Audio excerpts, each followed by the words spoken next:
There's a song that's inside of my soul.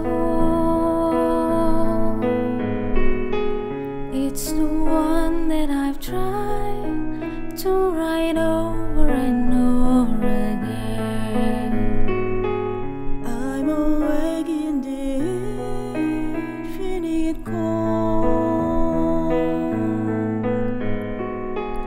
but you sing to me over and over and over again. So I lay my head back down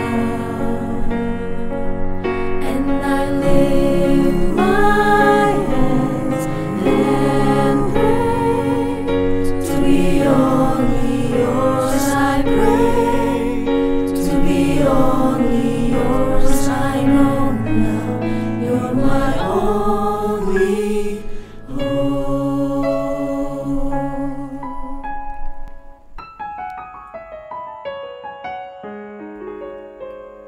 Sing to me the song of the stars of your galaxy, dancing and laughing again when it feels like my... Ya, shalom. Shalom. Shalom semua. Shalom. Kita semua yang sudah merasakan kebaikan dan berkat Tuhan, lambaikan tangannya. Siap untuk memuji Tuhan? Haleluya, puji Tuhan. Mari kita tundukkan kepala, kita akan memuji dan menyembah Tuhan Allah kita. Bapa, kami mengucap syukur pagi ini Tuhan. Kami sudah merasakan Engkau luar biasa. Terima kasih Bapa. Biar Roh Kudus pimpin ibadah kami pada pagi hari ini Bapa. Dari awal sampai kepada akhirnya. Dan semua kami yang haus dan lapar akan dikenyangkan. Biar kami mengalami lawatan Tuhan yang luar biasa. Kami mengalami Engkau Bapa secara luar biasa, pribadi lepas pribadi. Terima kasih Bapa, terima kasih Tuhan. Kami siap untuk memuji mempermuliakan nama-Mu. Kami siap menyembah Engkau. Terima kasih Yesus, terima kasih. Terima kasih Bapa.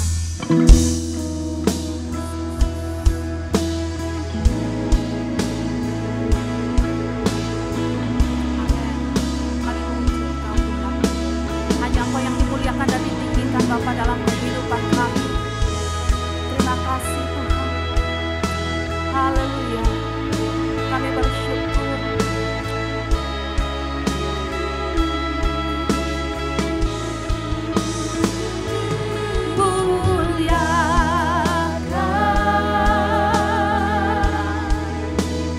Ditinggikan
terima kasih Yesus Tuhan. Terima kasih Tuhan. Terpujilah Tuhan Yesus, ditinggikan di atas pujian. Dari dalam lubuk hatiku, ku sujud dan berterima kasih.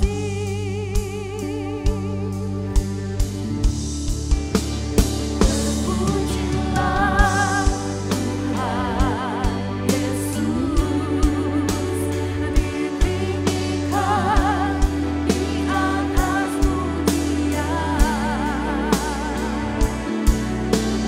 Dari dalam lubuk hatiku, ku sujud dan berterima kasih.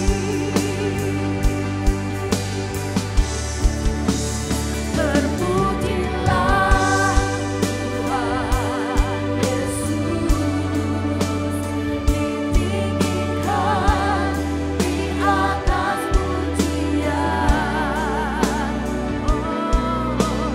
Dari dalam lubuk hatiku, ku sujud dan berterima kasih.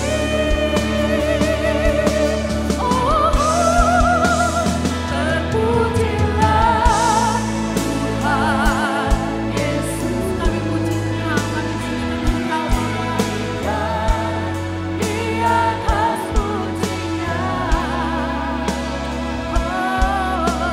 Dari dalam lubuk hatiku, ku sujud dan berterima kasih. Dari dalam lubuk hatiku, dari dalam lubuk hatiku, ku sujud dan berterima kasih.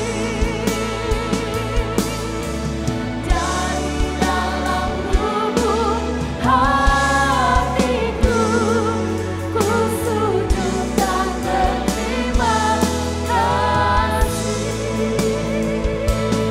Amin, amin, haleluya. Kami siap memuji mempermuliakan nama-Mu Tuhan. Haleluya. Beri kemuliaan buat Tuhan. Amin, amin, amin, amin. Haleluya. Haleluya. Haleluya. Kami siap memuji mempermuliakan nama-Mu dengan penuh sukacita. Haleluya. Siap memuji Tuhan dengan penuh sukacita. Amin. Saya melihat wajah-wajah penuh sukacita. Sekarang kita tidak masker lagi, jadi bisa kelihatan semua bahwa kita penuh sukacita karena Allah ada dalam kehidupan kita. Haleluya. Tetap berdiri. Mari kita berdoa Tuhan.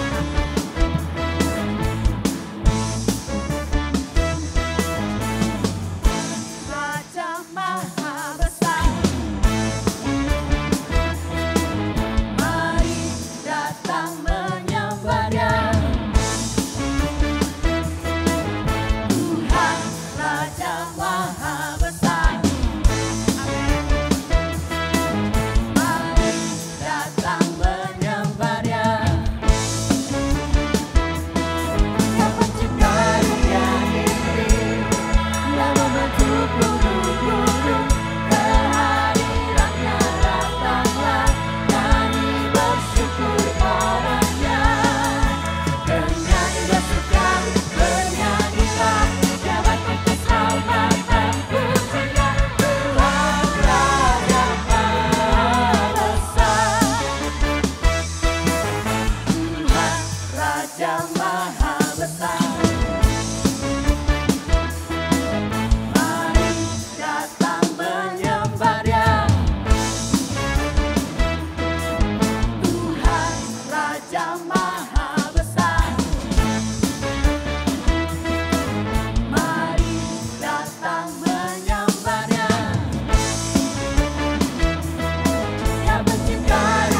Allah Tuhan yang maha besar, amin. Haleluya. Kita tetap memuji Tuhan, bahwa Tuhan kita itu adalah Allah yang perkasa. Haleluya.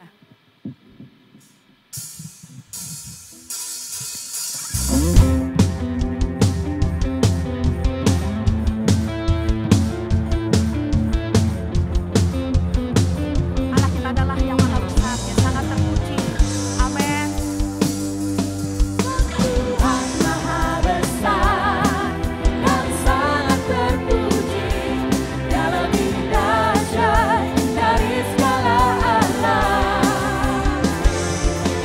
Tuhan maha besar dan sangat terpuji, kuasanya dahsyat menghancurkan musuh. Ceritakanlah kemuliaannya di antara segala bangsa, dan perbuatannya yang sungguh ajaib di antara suku bangsa. Tuhan maha besar dan sangat terpuji, Dia lebih dahsyat dari segala alam. Tuhan maha besar dan sangat terpuji, kuasanya dahsyat yang hancurkan musuh. Ceritakanlah kemuliaannya di antara segala bangsa, dan perbuatannya yang sungguh ajaib di antara suku bangsa. Tuhan maha besar dan sangat terpuji, Dia lebih dahsyat dari segala alam. Tuhan maha besar dan sangat terpuji, kuasanya dahsyat menghancurkan musuh.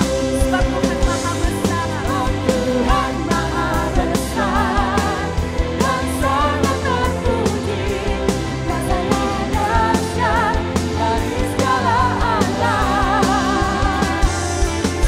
Tuhan maha besar dan sangat terpuji, kuasanya dahsyat menghancurkan musuh. Kuasanya dahsyat menghancurkan musuh. Kuasanya dahsyat, dahsyat, dahsyat menghancurkan musuh. Haleluya. Allah kita luar biasa, Dia dahsyat. Amin. Silakan duduk. Haleluya. Ya. Terima kasih Tuhan. Haleluya. Pagi ini kami siap Tuhan, mau mendengarkan apa yang menjadi isi hatimu melalui hamba-Nya. Terima kasih Yesus. Terima kasih Tuhan. Haleluya. Karena kalau kami hidup Bapa, kami hidup hanya karena Engkau. Semuanya karena kasih anugerah-Mu. Tiada yang lain Bapa di muka bumi ini. Haleluya Yesus. Terima kasih Tuhan. Glory bagi-Mu Yesus.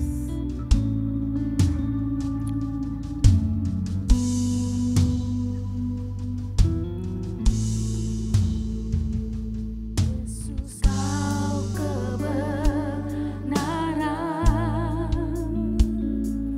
yang menyelamatkanku. Kau memberikanku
Tuhan Yesus Kristus, Engkaulah kebenaran. Engkau yang sudah menyelamatkan hidup kami, mengaruniakan hidup yang kekal kepada kami. Dan kami mau belajar hidup di dalam kehendak Tuhan, bukan dengan kekuatan kami, tapi karena kasih karunia dengan kuat kuasa Roh Kudus. Dan karenanya Tuhan, kami datang pagi hari ini menyadari keterbatasan dan kelemahan kami yang begitu banyak. Tanpa pertolongan-Mu, tanpa kedekatan dengan-Mu, kami tidak mungkin menjalani hari-hari kami seturut dengan kehendak Tuhan. Sebab itu kami bersyukur karena Engkau membawa kami ke tempat ini, ke rumah-Mu yang kudus, bersekutu dengan Engkau secara pribadi, memperoleh hal yang baru dari-Mu, memperoleh hal yang sudah Engkau sediakan bagi kami Tuhan, untuk menuntun kami terus di dalam kebenaran firman Tuhan. Terima kasih Engkau mengaruniakan kepada kami roh pujian penyembahan. Biarlah apa yang sudah kami persembahkan sungguh mendapat nilai di hati Tuhan dan menyenangkan hati-Mu. Dan sekarang waktu-Mu berbicara kepada setiap kami anak-anak-Mu tanpa terkecuali Tuhan. Jumpai kami, biarlah roti hidup itu boleh mengenyangkan kami. Biarlah air hidup surga boleh memuaskan dahaga kami, firman Allah yang hidup. Sehingga kami pulang dari tempat ini, kami bawa sesuatu yang memperbaharui roh, jiwa, bahkan tubuh kami. Terima kasih Bapa, Kau mengurapi hamba-Mu yang sudah Engkau persiapkan dan utus ini. Pakai menjadi alat kuasa di tangan-Mu sehingga baik yang mendengar maupun yang memberitakan sama-sama Tuhan berkati. Kristus Tuhan dipermuliakan di atas segalanya. Di dalam nama Tuhan Yesus, firman yang hidup, kita semua yang siap menyambut firman Tuhan, katakan bersama dengan saya, amin. Haleluya. Silakan duduk kembali, Bapak Ibu Saudara yang diberkati Tuhan. Terima kasih buat tim Praise and Worship. Tuhan terus pakai dengan luar biasa. Haleluya. Shalom. Semangat, amin Bapak Ibu Saudara. Puji Tuhan. Apapun yang terjadi di hidup ini tidak boleh mengurangi semangat kita di dalam beribadah. Karena kita tahu Tuhan adalah sumber kekuatan yang selalu memperbaharui semangat kita. Puji Tuhan, terima kasih kepada Tuhan Yesus tentunya, dan terima kasih kepada Pak Gembala, Pak Sandy. Terima kasih kepada pengurus gereja yang sudah memberikan saya kesempatan untuk boleh kembali bersama-sama beribadah, bahkan juga untuk menyampaikan kebenaran firman Tuhan. Ukuran yang dipakai, itu tema besar yang diberikan. Ukuran yang dipakai. Biasanya kalau ukuran itu sesuatu hal yang memang sudah pasti. Kalau itu bicara mengenai senti, ukuran jarak Bapak Ibu Saudara ya. Tapi ukuran-ukuran yang cenderung sifatnya penilaian, nah itu yang mesti kita belajar pagi hari ini. Saya tidak sedang mengajar matematika ya, tapi saya sedang mengajar apa kata firman Tuhan dalam hal ukuran Bapak Ibu Saudara. Karena itu saya persempit temanya menjadi subtema mengukur dengan standar Kristus. Mari sama-sama katakan. Nah, kita ulang karena di sini ada puluhan ribu ya. Mengukur dengan standar Kristus. Yes, mengukur dengan standar Kristus. Jadi barometernya itu adalah apa yang Kristus katakan, apa yang Kristus ucapkan, apa yang Kristus sudah lakukan dalam mengukur, dalam menilai segala sesuatu, terutama dalam seluruh aspek kehidupan kita sebagai orang yang percaya. Kita akan baca bersama-sama Markus 4 ayat 24. Ada di screen Bapak Ibu Saudara ya. Markus pasal 4 ayat yang ke-24. Dan nanti dilanjut 2 Korintus 5 ayat 16. Kita baca firman Tuhan secara bersama-sama dalam hitungan ketiga 1, 2, 3. Lalu ia berkata lagi, camkanlah apa yang kamu dengar. Ukuran yang kamu pakai untuk mengukur akan diukurkan kepadamu. Dan di samping itu akan ditambah lagi kepadamu. Sampai di situ dulu. Ukuran yang kamu pakai akan diukurkan kepadamu. Bapak Ibu Saudara, tentu konteks ini bicara mengenai hal yang kita peroleh dari Tuhan. Jadi kalau ukuran kita adalah ukuran yang baik, ukuran positif, ukuran yang benar kepada orang lain, maka itu yang akan kita terima.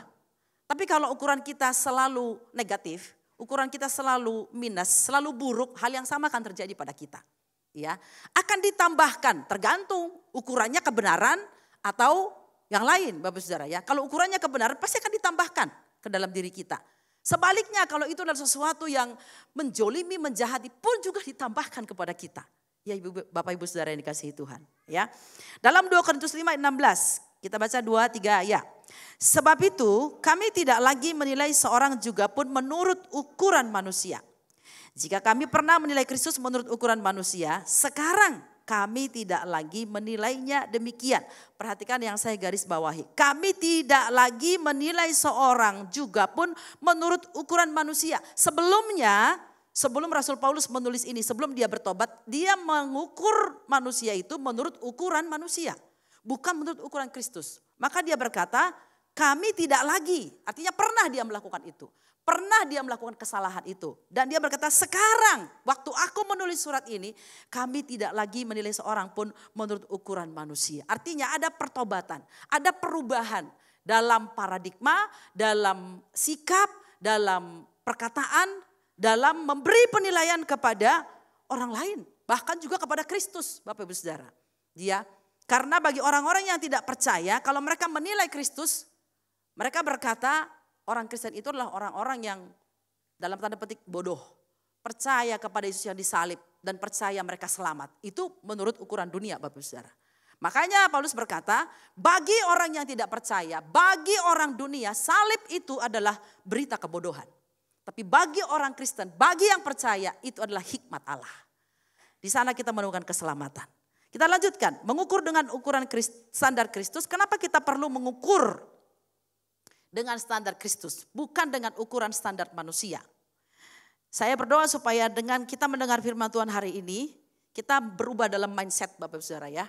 Kita menilai orang lain, mengukur orang lain. Kita juga berubah dalam hati, dalam sikap, dalam perkataan. Supaya ada gunanya firman Tuhan ini disampaikan. Kenapa kita harus mengukur dengan standar Kristus? Yang pertama, sama-sama kita baca 2 ya. Sudah munculkah? Ya, dalam poin 1. 2, 3 kita baca. Menghindarkan dari kemunafikan atau pencitraan. Menghindarkan kita dari kemunafikan. Yang pertama tentu orang cenderung menilai dirinya. Orang cenderung melihat segala sesuatu di dalam dirinya. Apa itu kekurangan, apa itu kelebihan, min plusnya begitu Bapak Saudara ya. Tapi kalau ukuran yang kita pakai mengukur diri kita, menilai diri kita adalah ukuran manusia, terjadinya nanti adalah munafik Bapak Ibu Saudara ya.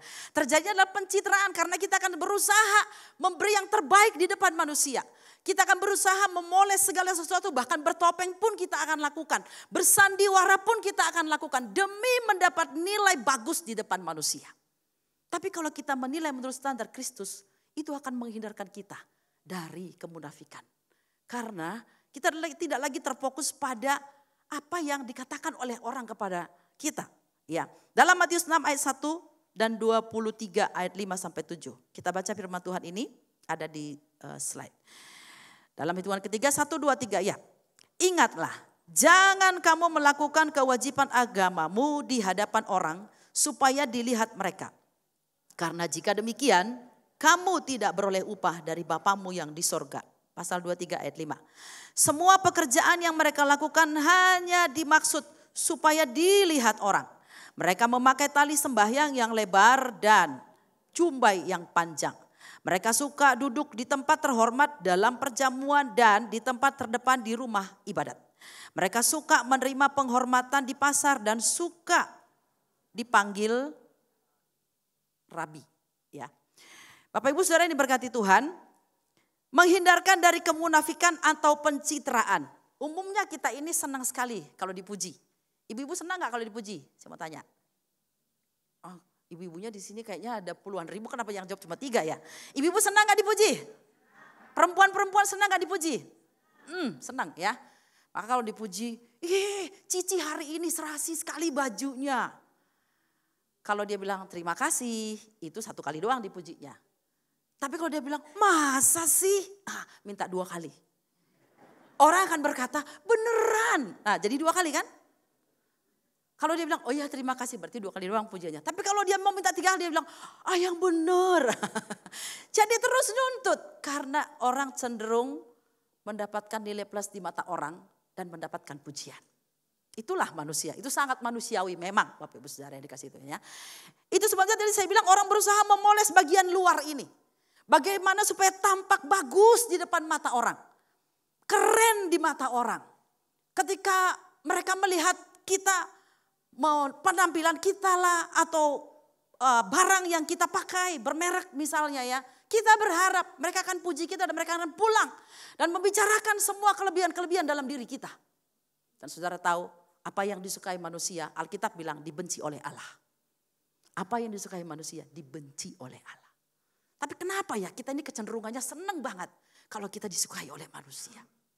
Bukan saya bilang bahwa kita cari musuh, enggak Bapak Ibu Saudara yang dikasih. Tapi dalam hal waktu kita mengukur diri kita, menilai diri kita, ukuran apa yang kita pakai. Apa kita pernah mengoreksi diri di hadapan Tuhan dan berkata, Tuhan selidiki aku. Biar Engkau memberi penilaian kepadaku. Bagaimana pelayananku hari ini? Bagaimana sikapku hari ini? Bagaimana aku bekerja hari ini? Apa katamu Tuhan? Saudara yang dikasihi Tuhan, bagaimana Kristus menilai dirinya sendiri? Alkitab bilang, Yesus tahu siapa pendengarnya. Yesus mengenal semua orang yang mengikuti dia pada masa itu. Sebab itu dia tidak mempercayakan diri kepada mereka. Karena dia tahu siapa mereka.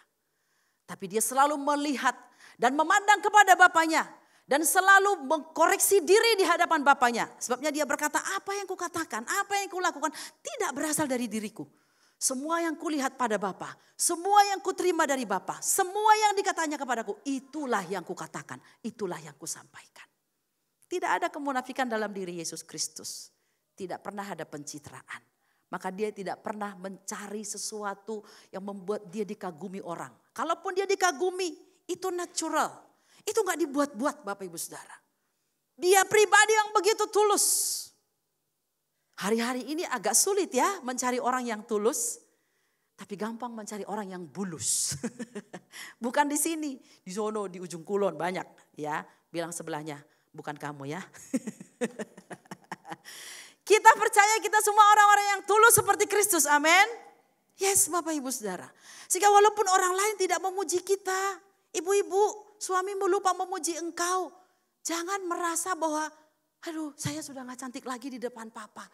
Aduh saya udah gak lagi seperti dulu. Aduh suami saya sudah berubah. Gak usah berpikir demikian. Maka mari kita belajar untuk mendandani bagian di dalam. Kalau perempuan itu inner beauty katanya begitu kan ya. Kecantikan yang berasal dari dalam. Pria pun sama, wibawa yang berasal dari dalam. Bukan apa yang datang dari luar. Sebab penilaian manusia cenderung tidak benar Bapak Ibu Saudara ya. Penilaian manusia cenderung ada udang di balik rempeyek Bapak Ibu Saudara ya. Tergantunglah siapa yang menilai kita kan. Kalau dia dapat untung dari kita, oh dia akan sanjung-sanjung kita. Bahkan sampai kita jatuh ke jurang pun tetap dia sanjung kita Bapak Ibu Saudara. Maka jangan gampang tergiur dengan penilaian-penilaian, sanjungan-sanjungan ataupun pujian-pujian yang diberikan oleh manusia. Karena apa? Hati-hati. Satu langkah lagi kita akan jatuh ke dalam jurang Bapak Ibu Saudara. Ya. Alkitab bilang jangan kamu melakukan kewajiban agamamu di depan orang supaya dilihat oleh mereka. Karena manusia cenderung melihat apa yang di depan mata. Tapi Tuhan melihat ke dalam hati. Manusia cenderung melihat penampilan dari luar. Tapi Tuhan melihat kualitas pribadi kita Bapak Ibu Saudara. Ada orang-orang yang begitu sederhana. Kelihatannya mereka gak punya sesuatu materi untuk dibanggakan. Sedikit pun tidak. Sangat sederhana. Tetapi orang-orang ini. Orang-orang yang dekat dengan Tuhan. Orang-orang yang wise, berhikmat. Orang-orang yang banyak memberkati. Secara diam-diam. Dia bisa menggarami orang. Menerangi orang. Tanpa banyak bicara Bapak Ibu Saudara. Dan harusnya kita demikian. Supaya kita betul-betul tampil sebagai pribadi-pribadi. Yang tahu ukuran Kristus, penilaian Kristus adalah yang kita cari. Adalah yang paling kita cari. Saya selalu berkata kalau mengajar di Seminari Bethel. Kita yang melayani di area panggung. Di area mimbar ini. Di sini adalah tempat di mana sangat rawan. Satu terhadap kesombongan. Dua terhadap kemunafikan. Bapak Ibu Saudara. Saya bisa bersandiwara begitu rupa. Ngomong apa saja tanpa saya hidupi. Dan saudara gak tahu kan? Tetapi Tuhan yang menilai segala sesuatu. Tidak ada yang tersembunyi di hadapan dia. Dia tahu semuanya. Amin Bapak Ibu Saudara. Mari kita belajar tulus. Bukan mencari pencitraan. Bukan mencari apa yang dikatakan orang lain kepada kita. Tapi mencari apa kata Tuhan terhadap saya. Itu yang pertama Bapak Ibu Saudara. Jangan suka menerima penghormatan kata Alkitab. Karena penghormatan memang sejatinya hanya milik Tuhan, bukan milik kita. Sebab itu kalau Bapak Saudara tidak dihormati, jangan jadi apa? Kalau dunia berkata memang dia dasar gila hormat katanya. Jadi kalau nggak dihormati, dia jadi gila Bapak Saudara ya. Karena gila hormat kan Bapak Ibu ya. Orang lain mau menghormati, menghargai kita, ya puji Tuhan. Nggak dihargai, nggak dipuji, puji Tuhan. Seberapa penting sih Bapak Ibu Saudara ya? Gitu. Nah itu yang pertama. Kita melihat ya di dunia sekitar kita, begitu banyak orang mencari pencitraan. Makanya kadang-kadang dalam beribadah pun gak tulus. Pura-pura beribadah. Pura-pura mengangkat tangan. Pura-pura wajahnya kelihatan serius sekali. Pura-pura. Dan akhirnya firman Tuhan berkata, bangsa ini memuliakan aku dengan bibirnya. Tapi hatinya menjauh daripadaku. Jauhkan perayaanmu. Jauhkan ibadahmu. Aku lelah dibuatnya. Saudara yang dikasihi Tuhan. Terutama para pelayan-pelayan Tuhan. Saya bicara juga kepada diri saya sendiri. Bapak Ibu Saudara. Mari kita belajar untuk melakukan segala pelayanan kita. Mempersiapkannya. Dengan terlebih dahulu mencari penilaian Tuhan. Dan dengan terlebih dahulu minta arahan dari Tuhan. Supaya apa yang kita lakukan di depan jemaat ini. Benar-benar itu semua adalah seperti apa yang kita dengar dari Bapa. Apa yang kita lihat pada Bapa. Dan ini yang menjadi perkenanan Tuhan. Buat apa kita melayani pagi, siang, sore. Kemana-mana Bapak Ibu. Tapi Tuhan berkata, aku sama sekali gak menikmati apa yang kau lakukan. Aku sama sekali gak mendapat apapun dari yang kau lakukan. Karena semua kau raup untuk dirimu. Karena semua kau raup untuk pujian bagimu. Mari kita mengukur dengan standar Kristus. Karena pertama itu akan menghindarkan kita dari kemunafikan. Dijauhkan Tuhan kemunafikan dari hidup kita. Amin Bapak Ibu Saudara. Tuhan mengaruniakan kepada kita ketulusan, kejujuran. Untuk menyadari diri kita sendiri. Kalau memang kita tahu kita lemah dalam satu hal. Jujur mengakuinya memang saya lemah dalam bidang itu. Memang saya kurang. Memang saya gak pintar. Jangan kita pura-pura. Hari ini kita belajar. Kiranya Tuhan menolong kita supaya kita bukan manusia-manusia. Bukan orang-orang percaya. Bukan para pelayan-pelayan Tuhan. Yang haus dan gila dengan pencitraan. Sehingga hidup dalam kemunafikan. Tetapi kita haus dan senantiasa rindu. Hidup dalam perkenanan Tuhan. Sehingga penilaiannya saja yang kita cari. Yang kedua, mengukur dengan standar Kristus itu penting. Kenapa? Karena yang kedua kita baca 2, 3 ya. Menghindarkan dari asumsi negatif atau salah. Menghindarkan kita dari asumsi pandangan pendapat negatif atau salah. Berbahaya Bapak Ibu Saudara. Karena seringkali asumsi yang salah dan negatif ini menciptakan permusuhan. Menciptakan perpecahan. Padahal belum tentu benar apa yang ada dalam pandangan seseorang tersebut. Maka kita belajar dari firman Tuhan. Kisah Rasul 28 ayat 4 sampai dengan ayat yang ke-6. Kita baca firman Tuhan ini. Apa yang dialami oleh Rasul Paulus ketika orang lain berasumsi negatif terhadap dirinya. 2, 3. Ketika orang-orang itu melihat ular itu terpaut pada tangan Paulus, mereka berkata seorang kepada yang lain, orang ini sudah pasti seorang pembunuh. Sebab meskipun ia telah luput dari laut, ia tidak dibiarkan hidup oleh Dewi Keadilan. Tetapi Paulus mengibaskan ular itu ke dalam api dan ia sama sekali tidak menderita sesuatu. Ayat 6, namun mereka menyangka bahwa ia akan bengkak atau akan mati rebah seketika itu juga. Tetapi sesudah lama menanti-nanti mereka melihat bahwa tidak ada apa-apa yang terjadi padanya. Maka sebaliknya mereka berpendapat bahwa ia seorang dewa. Peristiwa ini terjadi ketika Paulus mengalami karam kapal bersama dengan beberapa tahanan lainnya Bapak Ibu Saudara ya. Dan ketika mereka sampai di Pulau Malta, mereka mendarat dengan karena kapal itu mengalami mengalami karam maksud saya, terbentur di satu karang. Dan akhirnya mereka keluar. Ada banyak peristiwa terjadi selama kapal itu, saya nggak akan menyampaikan itu ya. Karena saya lebih fokus kepada asumsi ini tadi Bapak Ibu Saudara. Dan ketika mereka keluar hari dingin karena hujan, lalu mereka mengumpulkan kayu-kayu, lalu mereka membakar untuk kemudian mereka mencari kehangatan. Tetapi keluarlah ular dari tumpukan api itu, dari kayu itu dan memagut tangan Paulus. Ya, tapi dia mengibaskannya kata Alkitab dan melemparkannya ke dalam api. Alkitab berkata, ketika orang-orang yang ada di sekitaran itu melihat kejadian itu, mereka punya asumsi negatif. Mereka punya pandangan negatif. Mereka bilang apa? Pasti orang ini pembunuh. Karena meskipun udah dia lewati laut, yang harusnya dia mati di laut, sekarang dia malah dipagut ular. Apalagi kalau bukan ini orang jahat, pastilah orang jahat. Itu saudara ya. Dalam pikiran mereka dan berkata satu dengan yang lain. Dan ketika Paulus mengibaskan ular itu, mereka menyangka. Ini praduga yang salah, asumsi yang salah. Menyangka.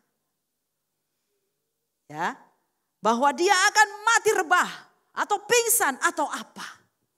Itu penilaian manusia Bapak Ibu Saudara ya. Dalam hari-hari hidup kita, waktu kita memikirkan atau waktu kita memberi penilaian kepada seseorang, siapapun itulah Bapak Ibu Saudara ya. Mari kita belajar untuk melihat secara objektif. Melihat dari berbagai sudut pandang. Jangan melihat hanya dari satu sisi Bapak Ibu Saudara. Ya, supaya apa? Kita tidak jatuh ke dalam apa yang namanya asumsi, penilaian-penilaian negatif. Itu berbahaya. Akhirnya nanti kalau kita sudah begini kita bisa menjolimi orang Bapak Ibu. Memberi penilaian-penilaian yang salah kepada orang lain. Bahkan akhirnya hati kita bisa merendahkan mereka. Pikiran kita bisa merendahkan mereka. Karena penilaian-penilaian kita nggak jelas itu Bapak Ibu Saudara. Iya. Maka mari belajar jangan terburu-buru mengambil kesimpulan ketika melihat sebuah peristiwa. Jangan terburu-buru menilai ketika kita melihat sebuah kejadian. Ini cenderung antara hubungan kita satu dengan yang lain. Contoh, kalau Bapak Ibu Saudara pernah konflik dengan seseorang, pernah selek dengan seseorang, ya. Lalu orang itu entah kenapa Tuhan izinkan, mungkin dia kecelakaan atau sakit atau ditipu orang atau terjadi kemalangan dalam dirinya. Kalau kita tidak menilai mengukur dengan standar Kristus, tapi berasumsi negatif, kita akan berkata, ya wajarlah dia begitu, orangnya jahat sih. Baguslah, syukurinlah, biarlah dia bertobat. Ibu Saudara ya. Padahal belum tentu benar apa yang kita pikirkan dan nilai tersebut, Bapak Ibu. Ya. Atau sebaliknya, kalau kita melihat ada orang yang tadinya konflik dengan kita atau kita nggak suka padanya, kemudian diberkati Tuhan. Wah, tiba-tiba dia punya mobil gitu ya. Wah, tiba-tiba dia datang ke gereja. Keren banget gitu. Mungkin pakai harta benda perhiasan. Lalu kita bilang, pasti korupsi. Apalagi? Gitu ya. Itu asumsi negatif, Bapak Ibu Saudara. Ya, jujur. Kita seringkali ada dalam area ini. Apakah Yesus pernah begitu? Enggak. Yesus itu ya ngomong apa adanya Bapak Ibu Saudara ya. Dan dia enggak akan terburu-buru memberikan penilaian kepada sesuatu. Enggak. Sebagai orang percaya, hari ini kita belajar. Ketika kita hendak memberi penilaian kepada seorang lain, tanya hati kita secara jujur. Uji pikiran kita secara benar. Berdoalah kepada Tuhan. Dan buat apa juga kita menilai orang Bapak Ibu Saudara. Buat apa juga kita memberikan pandangan-pandangan yang gak benar tentang seseorang. Apa gak ada pikiran lain yang kita pikirkan? Apa gitu sibuknya kita menilai-nilai orang Bapak Ibu Saudara? Apakah kita ini kurang kerjaan? Saudara ya. Tapi hari-hari ini banyak orang kurang kerjaan. Kurang kerjaan tapi berdoa enggak. Baca firman enggak Bapak Ibu ya. Datang komsel enggak. Tapi bisa menilai-nilai orang lain. Entah gimana bisa terjadi begitu Bapak Ibu Saudara. Pastikan bukan yang di sebelah saudara yang seperti itu. Amin. Kita bukanlah orang-orang yang selalu menilai-nilai orang lain. Tapi mari kita sibuk dengan Tuhan. Mari kita berjuang bagaimana menaikkan taraf kerohanian kita. Mari kita belajar lebih banyak menggunakan waktu kita, pikiran kita memikirkan hal-hal yang berasal dari Tuhan Bapak Ibu Saudara. Supaya setan tidak memperoleh kesempatan dia masuk di pikiran kita. Apa yang dikatakan Petrus ketika Yesus berkata, ketika dia hendak pergi ke Yerusalem, anak manusia harus dibunuh, mati dan disalibkan. Petrus langsung punya asumsi. Dia berkata, jangan dong guru. Kalau gitu gak usah pergi ke sana. Saudara ya. Kelihatannya baik. Kelihatannya baik. Tetapi baik di mata orang belum tentu benar di mata Tuhan. Maka Yesus berkata, nyah engkau iblis. Karena yang kau pikirkan bukan berasal dari Tuhan. Wow Bapak Ibu. Dan hari ini jangan biarkan pikiran kita dimasuki, ya, dirasuki oleh pikiran-pikiran yang mungkin berasal dari kedagingan atau bahkan sampai parahnya Bapak Saudara ya, sebetulnya kuasa gelap yang datang. Maka jaga pikiran kita. Maka di dalam Filipi ya, kita baca ayat itu bagian paling bawah ya. Filipi pasal 4 ayat 8. Kita baca 2, 3 ya. Jadi akhirnya saudara-saudara, semua yang benar, semua yang mulia, semua yang adil, semua yang suci, semua yang manis, semua yang sedap didengar, semua yang disebut kebajikan dan patut dipuji. Apa? Pikirkanlah semuanya itu. Pikirkanlah semuanya itu.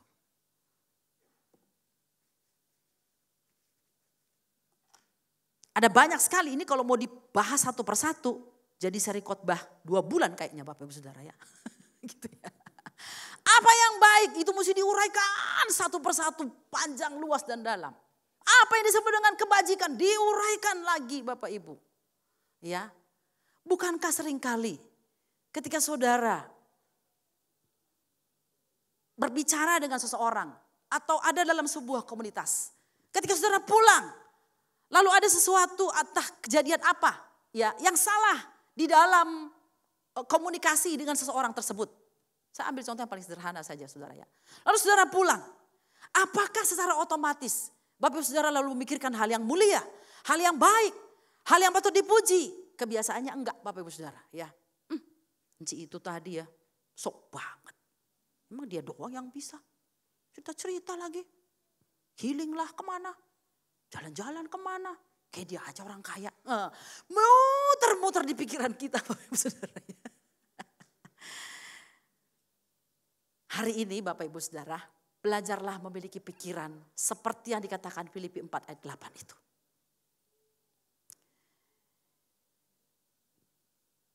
Apakah sulit menurut Bapak Ibu Saudara? Sebenarnya tidak sulit. Tapi kalau kita nggak pernah membiasakan diri,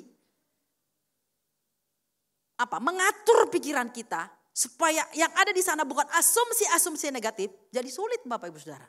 Orang kalau terbiasa menilai sesuatu yang buruk di pikirannya, itu akan terus jadi mindset buat dia. Tapi kalau enggak, dia akan berusaha untuk melawan, dia akan berusaha untuk menolak itu. Sehingga terjadi pikiran-pikiran yang baik, yang adil, yang sedap didengar. Sehingga jauh darinya asumsi negatif, jauh darinya pikiran-pikiran, penilaian-penilaian negatif. Yang ada semua adalah positif, baik, benar.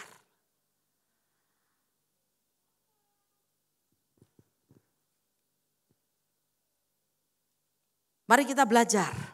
Bahkan dalam hubungan suami istri sekalipun Bapak Ibu Saudara. Jangan sampai terjadi asumsi negatif. Ya, kadang-kadang sebagai seorang perempuan, makanya sampai ada lagu kan. Karena wanita ingin dimengerti gitu kan ya. Gak pernah ngomong, berharap suaminya ngerti harusnya. Gitu ya. Ketika suaminya gak ngerti, dia berasumsi negatif. Emang suami saya udah gak sayang sama saya.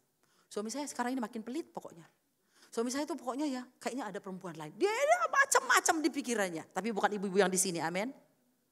Amin ibu-ibu. Ibu-ibu di sini gak gitu kan? Bapak-bapak suami istrinya gak begitu kan?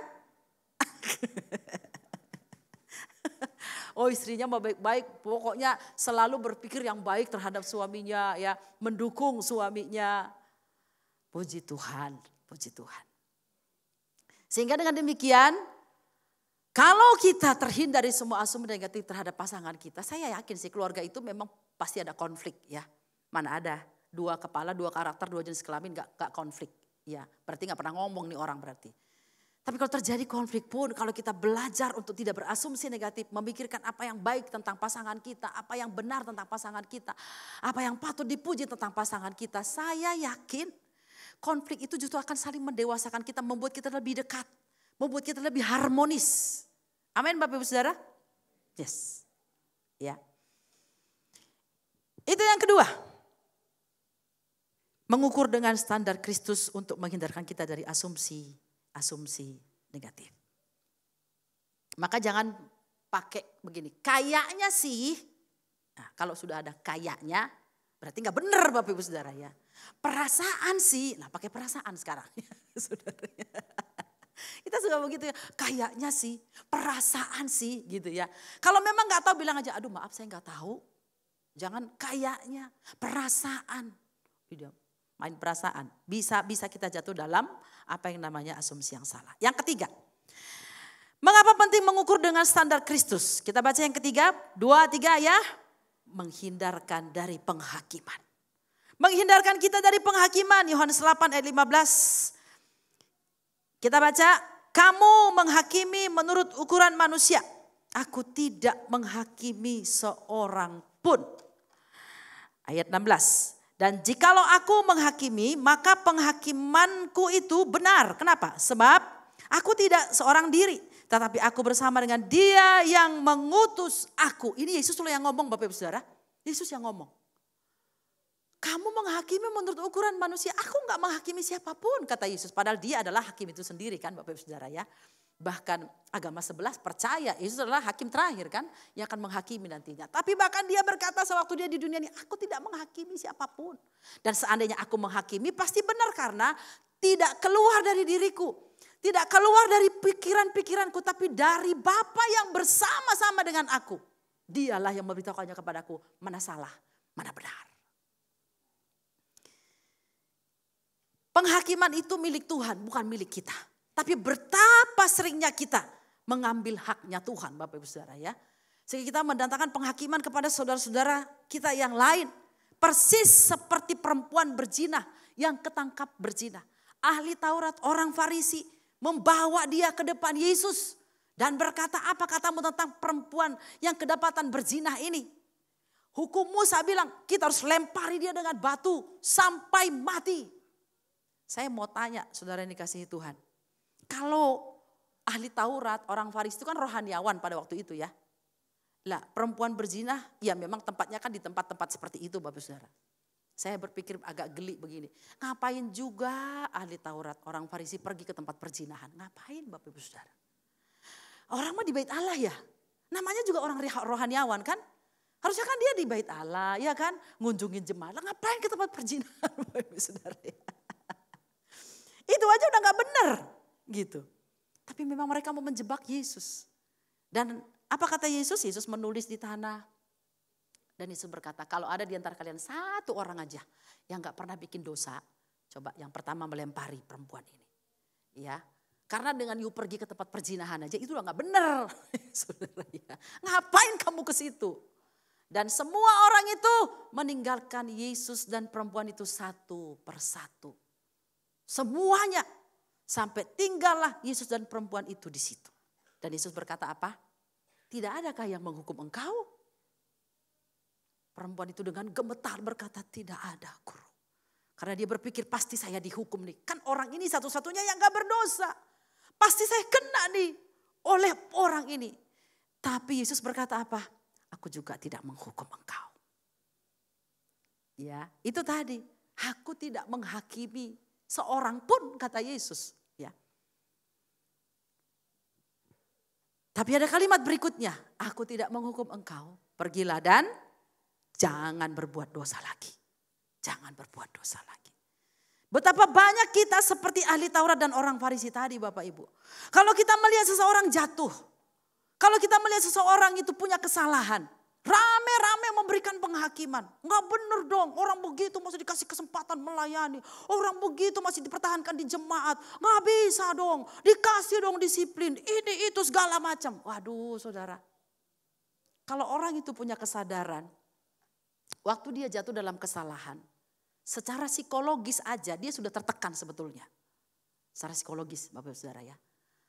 Dia melakukan kesalahan, itu secara psikologis dia sudah tertekan. Ini kalau dia sadar, kalau dia nggak sadar saya nggak tahu Bapak Ibu Saudara ya. Terus kita buru-buru menghakimi dia. Bisa-bisa dia murtad loh Bapak Ibu Saudara. Dia bilang susah amat jadi orang Kristen ya. Mau jadi orang benar sulit banget sih. Dia bisa murtad Bapak Ibu. Beneran saya kasih tahu. Maka mari kita jaga sikap kita. Jaga mulut kita.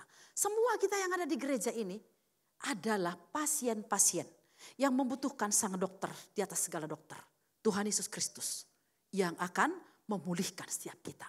Jadi jangan berpikir bahwa saya lebih benar dari kamu. Saya lebih rohani dari kamu. Kelihatannya begitu Bapak Ibu Saudara. Tapi siapa yang tahu dalam keseharian kita, siapa yang bisa paling menilai hidup kita? Cuman Tuhan, cuma Tuhan. Saya tidak mengatakan bahwa kita terus akan berkompromi dengan orang-orang yang berdosa ya, yang hidup dalam dosa. Enggak begitu Bapak Ibu Saudara ya. Tapi mari kita berikan penilaian yang ya seperti Kristus. Bukan menghukum. Tapi mari belajar untuk kita bisa memberikan arahan-arahan kepada orang ini. Kecuali kalau dia enggak mau ya itu pilihan dia Bapak Ibu Saudara ya. Memang dia yang pilih demikian begitu. Tapi kita lakukan semaksimal mungkin bagian kita. Sama seperti Tuhan Yesus. Dengan penuh belas kasihan dia berkata kepada perempuan itu, aku juga tidak menghukum engkau. Lanjutkanlah kehidupanmu, tapi jangan kembali ke dosa yang lama. Saudara yang dikasihi Tuhan, dalam Roma 14 ayat 4. Kita baca sama-sama firman Tuhan ini. 2, 3. Oke. Ini kayaknya pindah nih dari entahkah itu ya. Dari entahkah dulu. Ini kayaknya harus, saya kayaknya salah nih. Kita bukan di Alkitab aja. Ini kayaknya ada yang miss. Roma pasal 14 ayat 4. Roma 14 ayat yang keempat. Ya, dari kata siapakah kamu? 2, 3. Siapakah kamu sehingga kamu menghakimi hamba orang lain? Entahkah ia berdiri, entahkah ia jatuh, itu adalah urusan tuannya sendiri. Tetapi ia akan tetap berdiri karena Tuhan berkuasa menjaga dia terus berdiri. Siapa kamu kata Tuhan? Sampai kamu bisa menghakimi hamba orang lain. Kalau dia jatuh, ya biar dia mengurus dirinya sendiri di hadapan Tuhan. Biar dia pulih sendiri. Enggak usah kita kemudian menunjuk-nunjuk, membicarakan kepada orang lain. Enggak usah. Yang baiknya adalah kita doakan itu Bapak Ibu Saudara. Ya, jangan berubah sikap. Seolah-olah kita memandang mereka sebelah mata.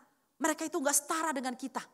Sehingga nanti jatuh kepada penghakiman seperti ada 2 orang pergi berdoa ke bait Allah. Satu adalah pemungut cukai orang berdosa. Yang satu adalah orang Farisi. Ya, orang Farisi itu berdoa begini, Tuhan, aku mengucap syukur kepadamu. Sampai di situ bagus kalimatnya. Tapi kalimat berikutnya itu.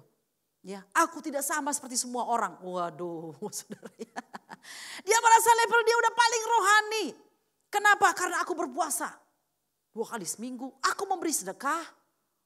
Aku ini, aku itu. Waduh. Sebaliknya orang yang berdosa itu berkata, Tuhan aku tidak layak. Dia pukul-pukul dirinya, aku tidak layak Tuhan. Ampuni aku Tuhan. Dan Yesus memberikan penilaian. Yesus berkata yang dibenarkan Tuhan adalah pemungut cukai itu. Bukan orang Farisi yang membanggakan jasanya di hadapan Tuhan. Bapak Ibu Saudara, kita memang sudah lahir baru, betul. Dan benih dosa sudah tidak ada dalam diri kita. Yes. Kita menumbuh kembangkan benih ilahi dalam diri kita. Berproses dalam karakter. Yes Bapak Ibu. Tapi dalam berproses itu kadang-kadang kita juga jatuh dalam dosa. Jatuh dalam kesalahan. Bukan karena ada natur dosa lagi. Tapi karena kita masih hidup di dunia. Mungkin kita lalai. Mungkin kita gak hati-hati. Mungkin kita menganggap sepele dosa. Sehingga kita jatuh dalam dosa. Tetapi saya beritahu kepada kita. Kalaupun itu terjadi dengan kita, jangan juga terlalu menghakimi diri sendiri. Cepatlah minta ampun kepada Tuhan dan pulihlah. Terimalah pengampunan, terimalah anugerah Tuhan. Kalau itu terjadi pada orang lain, jangan kita berpikir bahwa orang ini satu saat pasti akan dikutuk Tuhan. Memang dia itu gak bisa diberitahu. Memang dia itu bebal dan lain sebagainya. Itu namanya sudah menghakimi Bapak Ibu. Hari ini kita diajar oleh firman Tuhan. Ukurlah segala sesuatu menurut standar Kristus. Sehingga kita tidak akan menjadi orang yang menghakimi. Karena Tuhan sanggup menjaga orang itu untuk tetap berdiri. Hati-hati dengan kesombongan rohani. Hati-hati Bapak Ibu. Kesombongan rohani tidak terjadi di luar orang percaya. Pastilah kesombongan rohani itu terjadi di sekitaran orang percaya. Ya, hanya karena kita lebih rajin komsel, lebih rajin datang doa, lebih rajin datang ke gereja, lebih rajin mengikuti semua kegiatan rohani di gereja. Bukan berarti atau tidak menjamin bahwa kita sudah dalam keadaan rohani yang benar. Dan kita berhak mengukur orang lain, menilai orang lain, menghakimi orang lain yang menurut kita tidak selevel dengan kita. Mari kita belajar, jangan jadi hakim bagi sesama kita. Yang harus jadi hakim hanyalah Tuhan, Bapak Ibu Saudara. Ya. Pada waktunya nanti Tuhan berkata, kita akan memerintah bersama dengan Dia. Saat kita dibawa ke sana dan kita akan menghakimi bersama dengan Dia. Ada waktunya nanti. Maka firman Tuhan berkata, jangan menghakimi sebelum waktunya. Kadang-kadang penghakiman yang kita berikan kepada manusia itu jauh lebih kejam daripada penghakiman yang Tuhan berikan, Bapak Ibu Saudara. Ya. Karena penilaian kita adalah standar manusia, begitu kan? Ya, tapi Tuhan tidak demikian. Bahkan kepada penjahat di samping kanan kirinya. Waktu yang di kiri berkata, kalau kau anak Allah, turunkan dong kita dari sini. Tapi yang sebelah kanan berkata, hai, kau tidak takut kepada Tuhan? Kalau kita disalib wajar karena kita penuh dosa. Tapi orang ini, orang yang tidak berdosa. Dan dia berkata, ingatlah aku saat engkau datang sebagai raja. Yesus berkata apa? Hari ini juga engkau bersama-sama dengan aku. Wow, kata-kata yang sangat menyejukkan. Kata-kata yang sangat memberi pengharapan. Menghidupkan kembali. Apa yang kita katakan kepada seseorang ketika kita tahu dia memang jatuh dalam kesalahan. Dia memang melakukan kegagalan. Kata-kata apa yang kita ucapkan, Bapak Ibu Saudara? Apakah kita juga berkata, bangkit. Kamu pasti bisa. Ayo saya bantu kamu. Ayo saya doakan kamu. Ayo kita bersama-sama. Kalau ada hal yang kamu perlu ceritakan kepada saya. Saya akan menjadi teman buat kamu. Atau kita akan berkata, aduh sorry deh saya gak mau deket-deket sama kamu. Kamu orang berdosa. Apakah begitu Bapak Ibu Saudara? Tuhan Yesus tidak demikian. Kepada perempuan berdosa yang diremehkan orang, yang dianggap sampah oleh masyarakat, dibuang orang. Yesus berkata, aku tidak menghukum engkau. Pergilah, jangan berbuat dosa lagi. Hari-hari kita akan menemui orang-orang yang banyak melakukan kesalahan di sekitar kita. Karena kita pun masih cenderung melakukan kesalahan. Tapi mari kita jangan menjadi hakim. Jadilah orang-orang yang memberikan support, kekuatan, kesempatan, peluang kepada mereka.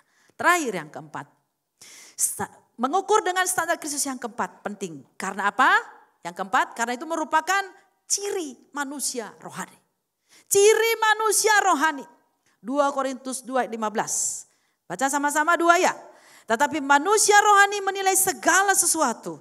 Tetapi ia sendiri tidak dinilai oleh orang lain. Manusia rohani itu siapa yang ngukur? Tuhan, Bapak Ibu Saudara ya. Manusia rohani itu dilihat dari apanya? Buah kehidupannya, Bapak Ibu Saudara. Ya, manusia rohani itu adalah manusia yang dewasa secara rohani. Karena itu ketika dia melihat orang lain salah, ketika dia melihat orang lain melakukan hal-hal yang buruk, dia menilai tapi tidak menghakimi. Dia hanya tahu, oh dia memang begitu. Dia perlu didoakan. Oke, saya doakan dia. Dan ketika dia melihat dan menilai, dia bukan bermaksud untuk menjatuhkan orang itu, bukan bermaksud untuk kemudian mengekspos kesalahan orang itu atau memberikan hukuman kepada orang itu. Di dalam hatinya jauh berkata, aku akan ambil bagian berdoa untuk engkau. Amin Bapak Ibu. Enggak mudah loh ada di posisi ini. Enggak mudah. Ya. Tapi Yesus terlebih dahulu melakukannya bagi kita. Maka mari kita belajar. Manusia rohani menilai segala sesuatu. Ia sendiri tidak dinilai oleh siapapun. Menilai bukan berarti memberikan penghakiman. Menilai bukan berarti menghukum. Menilai bukan berarti menjauhi. Menilai lebih kepada kita tahu memang orangnya masih begitu standarnya. Tapi kita mau dorong, kita mau doakan. Kita mau dampingi Bapak Ibu Saudara. Galatia 6 ayat 1. Sebagai ayat terakhir kita baca sama-sama firman Tuhan ini. 2, 3.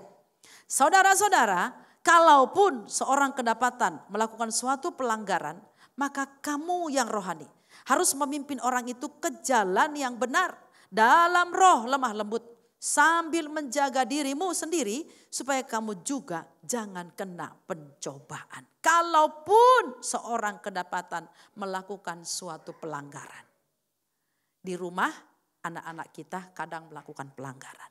Pasangan kita kadang melakukan pelanggaran. Ya, di tempat pekerjaan teman-teman sepekerja kita kadang melakukan pelanggaran. Anak buah kalau saudara adalah bos sering melakukan juga pelanggaran. Di pelayanan teman-teman pelayanan kita juga melakukan pelanggaran. Ya karena kita semua masih diproses untuk menjadi sempurna seperti Kristus. Karakter kita masih perlu terus diserut, perlu diamplas Bapak Ibu. Kita belum sempurna. Karena itu gak bisa kita menuntut semua orang. Harus seperti standar kita. Harus seperti ini. Padahal kita pun juga masih banyak melakukan kesalahan. Tapi seandainya pun kita melihat ada orang-orang yang melakukan kesalahan pelanggaran. Kalau betul kita adalah manusia rohani. Kalau betul Bapak Ibu Saudara ya. Kita manusia rohani. Mari kita pimpin orang ini. Pimpin. Perlu waktu. Perlu perhatian. Perlu fokus kepada orang ini. Ke jalan yang benar dalam roh lemah lembut. Tapi juga menjaga diri kita supaya kita tidak jatuh ke dalam pencobaan. Mengukur dengan standar Kristus itu menunjukkan bahwa kita adalah orang yang memiliki ciri manusia rohani. Hari ini Bapak Ibu Saudara yang dikasihi Tuhan, kalau selama ini adalah ukuran-ukuran yang kita pakai ukuran manusia, maka kita harus berubah. Kita mau terapkan itu dalam kehidupan kita. Karena sepanjang kita masih ada di dunia, kita tidak akan pernah berhenti berproses terhadap diri sendiri dan berproses dalam hubungan dengan orang lain.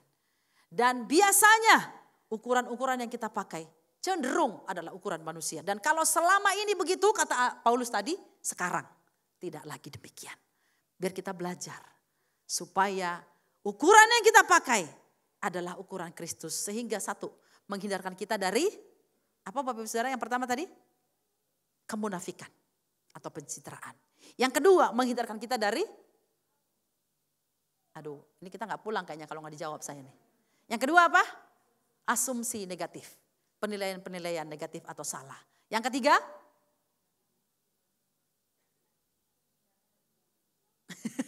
Yang depan sini yang jawab. Menghindarkan dari penghakiman. Jangan jadi hakim bagi sesama. Dan yang keempat yang terakhir masih di situ. Apa? Merupakan ciri manusia rohani. Kiranya Tuhan menemukan kita semua orang-orang adalah manusia rohani. Yang dimana kita terus berproses.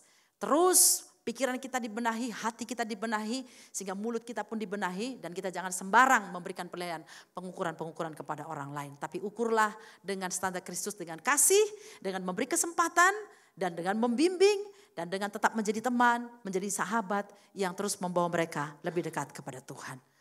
Amin untuk firman Tuhan. Mari kita berdiri, kita naikkan sebuah pujian kepada Tuhan. Selidiki aku, lihat hatiku. Tuhan, terima kasih untuk firman-Mu. Meteraikan dalam hati kami semua. Engkau menyelidiki setiap kami Tuhan. Ampuni kalau selama ini banyak kali kami menjadi orang-orang yang tidak tulus. Kami munafik, sering kami mencari pencitraan. Kami mengakui di hadapan Engkau. Tuhan ampuni kalau kami juga seringkali memberi atau memandang orang lain dengan negatif, dengan salah. Membuat kesimpulan tersendiri terhadap orang lain ketika melihat mereka melakukan sebuah atau jatuh dalam sebuah kondisi yang kurang baik ataupun baik. Tuhan kami juga mohon belas kasih-Mu. Mampukan kami menilai menurut standar Kristus. Supaya kami menjadi orang-orang bukan menjadi hakim. Tapi menjadi orang-orang yang menilai tapi juga untuk berdoa. Mendampingi orang-orang yang kami tahu jatuh dalam kesalahan. Terima kasih Bapa yang baik. Terima kasih Tuhan. Selidiki setiap kami. Lihat setiap hati kami. Karena Engkaulah yang menilai setiap kami Tuhan. Haleluya Yesus, haleluya.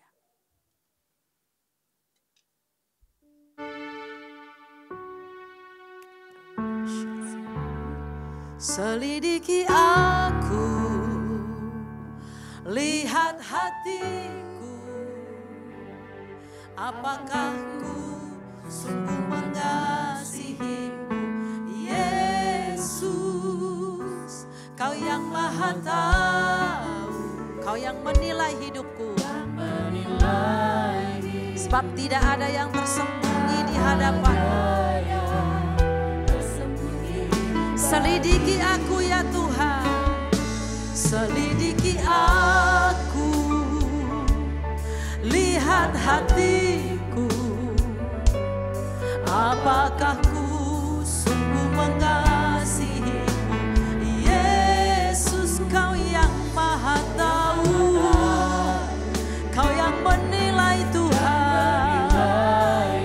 Sebab tidak ada yang tersembunyi di hadapan. Amin. Telah kulihat kebaikan-Mu, kebaikan-Mu yang tak pernah habis di hidupku. Ku berjuang sampai akhirnya, Kau dapati aku tetap setia. Biar musik saja menaikkan pujian ini. Musik saja menaikkan pujian ini. Mari Bapak Ibu Saudara, izinkan Tuhan mengoreksi hidup kita. Izinkan Tuhan memberi penilaian kepada kita. Di sini, di tempat ini, di hadapan kita Tuhan Yesus memandang kita dengan penuh kasih. Dan entah sudah berapa ribuan kali Dia selalu memberi kesempatan kepada kita. Dia tidak menghakimi kita walaupun kita salah. Dia tidak menghukum kita walaupun kita jatuh dalam dosa. Tapi dengan penuh kasih Dia berikan kesempatan kepada kita. Dia dampingi kita, Dia temani kita, Dia tidak meninggalkan kita. Dan Dia memberikan senantiasa Roh Kudus-Nya untuk memampukan kita jauh lebih baik lagi, jauh hidup lebih benar lagi. Karena itu mari kita belajar seperti Yesus. Ketika kita memandang diri maupun memandang orang lain yang melakukan kesalahan. Terima kasih Tuhan, terima kasih Yesus. Kami tahu ini tidak mudah, tapi kami belajar berjuang. Dan Engkau memberikan kekuatan kepada kami Tuhan. Telah kulihat kebaikan-Mu, tak pernah habis di hidupku, yang selalu memberikan aku kesempatan kedua, selalu mengampuni, selalu mengulurkan tangan-Mu kepadaku dan berkata, bangkit anakku.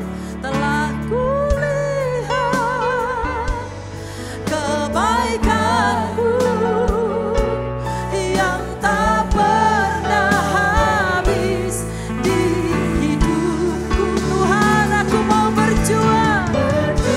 Amin, amin. Kau dapat dia. Angkat kedua tanganmu tinggi. Telah kulihat, telah kulihat. Jesus Lord.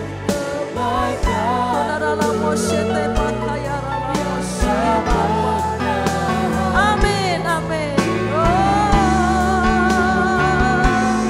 Ku berjuang sampai akhirnya, Kau dapati aku tetap.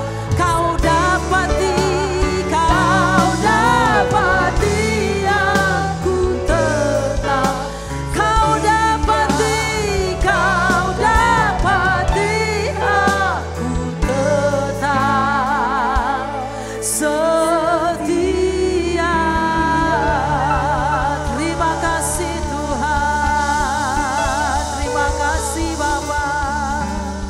Berapa banyak di antara saudara yang diberkati firman Tuhan hari ini, belajar mengukur segala sesuatu dari standar Kristus dengan penuh kasih, dengan terus memberikan kesempatan, bahkan terus mau mendampingi, mendoakan. Angkat tangan kananmu, taruh tangan kirimu di dada. Tuhan tolong setiap kita. Bapa, dalam nama Yesus kami merendahkan hati kami di hadapan-Mu. Mengangkat tangan kami Tuhan, karena kami sadar selama ini mungkin penilaian kami banyak kali adalah seturut dengan ukuran-ukuran manusia. Jadi kami sering jatuh ke dalam kemunafikan, kami sering jatuh ke dalam penghakiman, asumsi-asumsi negatif Tuhan. Kami jauh dari manusia rohani. Dan pagi hari ini Kau menjumpai setiap kami, Kau menolong setiap kami Tuhan, memampukan kami seperti Kristus mengukur segala sesuatu. Kami mau demikian. Roh Kudus menolong setiap kami. Karena tidak ada yang tersembunyi di hadapan Engkau. Dan kalau ada di antara kami yang hari-hari ini merasa kami terhakimi, merasa kami terzolimi, merasa kami dipojokkan, Tuhan, Engkau bangkitkan semangat kami. Beri kami mengerti bahwa Tuhan masih mengulurkan tangan bagi kami, menyambut kami sebagai seorang anak yang Kau sayang, memberikan kami kesempatan seperti anak yang terhilang dan kembali kepada Bapaknya, dan menyambut dengan penuh kasih. Dalam nama Yesus Kristus, mampukan kami Tuhan, dan biar kami terus belajar berharap dan terus ada di dalam kasih karunia Engkau. Terpuji nama-Mu selama-lamanya. Meteraikan firman-Mu di hati kami, dan kami mau menghidupinya dengan pola pikir yang baru, yang terus memikirkan perkara-perkara yang di atas, seperti yang Kau taruh di pikiran kami. Apa yang baik, sedap, mulia, disebut kebajikan, apa yang benar, suci, itulah yang kami pikirkan. Sehingga penilaian-penilaian kami, ukuran-ukuran kami, semuanya berdasarkan kebenaran firman-Mu. Terpuji Engkau selama-lamanya dalam nama Yesus. Kita semua yang mau menilai, mengukur segala sesuatu berdasarkan standar Kristus, katakan bersama dengan saya, amin. Silakan duduk kembali. Serahkan kepada yang bertugas.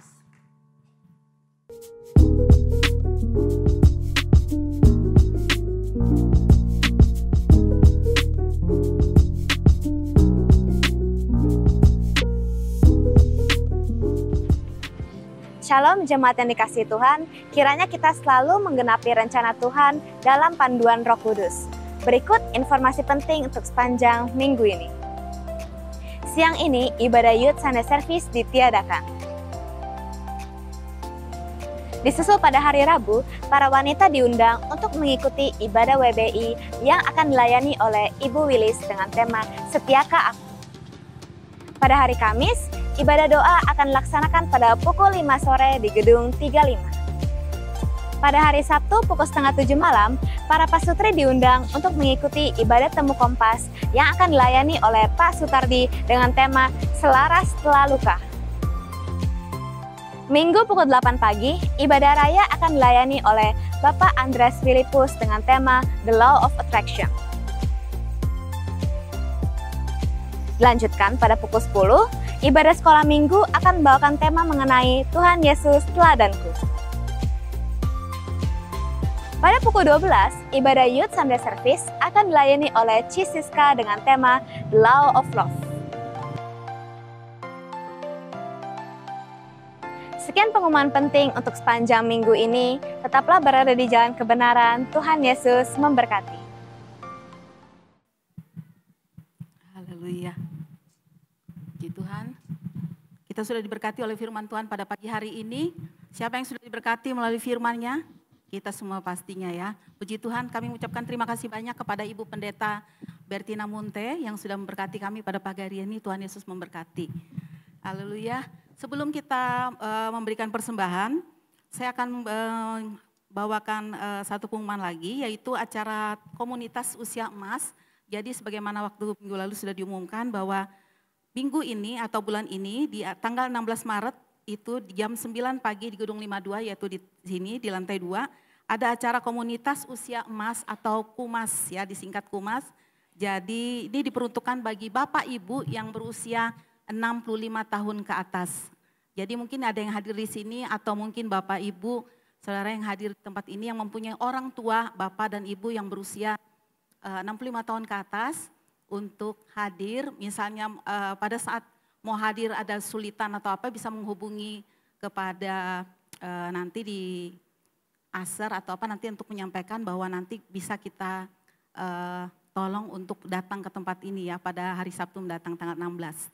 Jadi sekali lagi jangan lupa untuk disampaikan juga kepada orang tua kita untuk datang pada hari Sabtu tanggal 16 jam 9 pagi di tempat ini di lantai 2. Terima kasih. Kita akan berdoa sebelum kita memberikan korban persembahan. Kami mengucap syukur Bapa pada pagi hari ini Tuhan, kami sudah diberkati melalui firman-Mu. Firman-Mu yang mengingatkan kami senantiasa Bapa, yang memulihkan kami bahwa kami harus hidup seturut dengan standar apa menurut kebenaran firman-Mu saja Bapa. Terima kasih Tuhan, biar firman-Mu menjadi rema dalam kehidupan kami Bapa, agar kami keluar dari tempat ini Bapa. Kami betul-betul menjadi pribadi yang dewasa, rohani Tuhan, yang kami taat dan takut senantiasa akan kebenaran firman-Mu dan mengikut Engkau Bapa, mengiring Engkau Tuhan selama hidup kami Bapa. Terima kasih Tuhan, terpuji nama-Mu. Sebentar kami akan memberikan persembahan kami juga Bapa. Kami tahu sudah diberkati kami semua di tempat ini Bapa. Oleh sebab itu Bapa, kami juga akan memberikannya kepadamu. Biarlah semuanya untuk kemuliaan kebesaran nama-Mu, pekerjaan di tempat ini Bapa. Terima kasih Bapa, kami siap untuk memberikan persembahan kami di dalam nama Tuhan Yesus Kristus. Kami sudah berdoa, kami mengucap syukur dan kami siap untuk memberi dengan penuh sukacita. Haleluya, amin. Kita akan memberikan persembahan kita dengan penuh sukacita.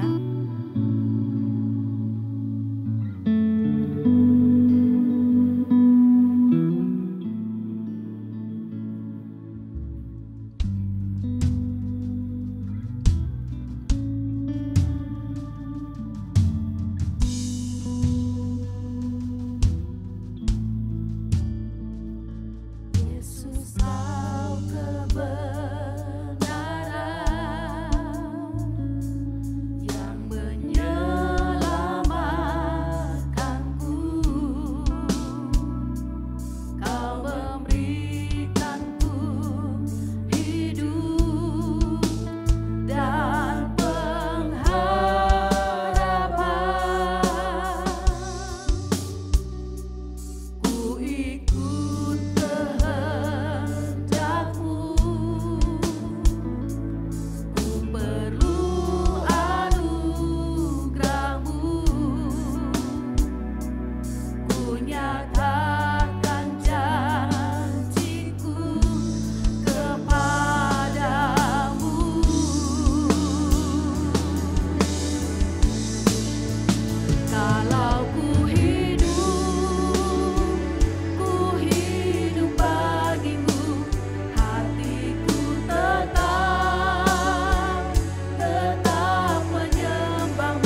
kami percayai Tuhan. Sakit, penyakit, kesulitan, masalah, apapun bahkan dunia ini tidak dapat memisahkan kami dari kasih-Mu. Karena Engkau sudah mati bagi kami. Engkau juga hidup bangkit bagi kami. Bahkan naik ke surga dan juga akan datang menjemput kami. Anak-anak kesayangan-Mu. Terima kasih untuk ibadah pagi hari ini. Engkau hadir, Engkau sudah bekerja. Engkau sudah menjumpai setiap kami tanpa terkecuali. Sehingga yang lemah sudah dikuatkan. Yang sakit sudah disembuhkan. Yang bimbang diberi kepastian. Yang bermasalah Tuhan berikan jalan keluar. Tuhan, kami serahkan perjalanan kami dalam minggu ini ke dalam Engkau. Engkau yang memimpin jemaat-Mu menjadi gembala yang baik. Menuntun seluruh jemaat-Mu ke padang rumput yang hijau, ke air yang tenang. Menemani, mendampingi senantiasa. Memberkati di rumah tangga, di pekerjaan, di sekolah, di mana saja Tuhan. Terima kasih Bapa yang baik untuk janji firman-Mu yang selalu Engkau sediakan. Menjadi jaminan bagi kehidupan kami. Terima kasih Tuhan, memberkati gereja-Mu di tempat ini. Sebagai tubuh-Mu yang kudus. Kami memberkati dan mendoakan gembala sidang di tempat ini. Bapak Sandy, Tuhan Engkau pegang hamba-Mu. Kau mengurapi, Kau karuniakan hikmat, Kau menjaga, Engkau melindungi bersama dengan istri. Di dalam nama Yesus untuk membawa jemaat ini kepada seluruh kehendak Tuhan. Terima kasih, Kau berkati semua staf pengembalaan, pengurus yang ada. Pelayan-pelayan Tuhan boleh bersahati memajukan pelayanan di tempat ini. Dan berkati seluruh jemaat-Mu tanpa terkecuali satu persatu. Pribadi-pribadi, keluarga lepas keluarga. Dalam usaha, dalam pekerjaan, dalam apa saja yang mereka lakukan. Tuhan membuatnya berhasil. Terima kasih Tuhan, segala program gereja ini apapun kami serahkan ke dalam tangan Tuhan. Biarlah semua program ini berjalan seturut kehendak-Mu dan hanya untuk mempermuliakan nama Engkau. Kerajaan-Mu datang di tempat ini, kehendak-Mu jadi semua tetangga-tetangga di tempat ini terberkati oleh gereja ini. Terberkati oleh jemaat di tempat ini Tuhan. Terima kasih untuk berkat-Mu yang begitu penuh melimpah kami terima pagi hari ini. Di dalam kehadiran-Mu melawat setiap kami. Sekarang Bapa, kedangkan tangan-Mu di atas kepala setiap kami. Dan curahkan berkat-Mu yang sempurna. Bapak Saudara, angkat kedua tangan-Mu. Arahkan hati dan pikiran-Mu kepada Tuhan sumber segala berkat yang sempurna. Pulanglah, terimalah segala berkat-berkat yang berlimpah dari Allah Bapa. Kasih karunia dari Tuhan kita Yesus Kristus yang tidak pernah berkesudahan. Persekutuan, kekuatan, penghiburan, penyertaan Allah Roh Kudus yang selalu bersama-sama dengan kita. Mulai detik ini sampai Maranatha Tuhan datang menjemput kita, membawa kita masuk dalam kemuliaan surga yang kekal selama-lamanya. Yang diberkati katakan bersama-sama. Amin. Amin. Masih dalam sikap doa.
Perlahan-lahan dengan mengikuti arahan dari Aser untuk lantai 2 nanti akan diberitahukan untuk menyusul dari setelah lantai 1 selesai.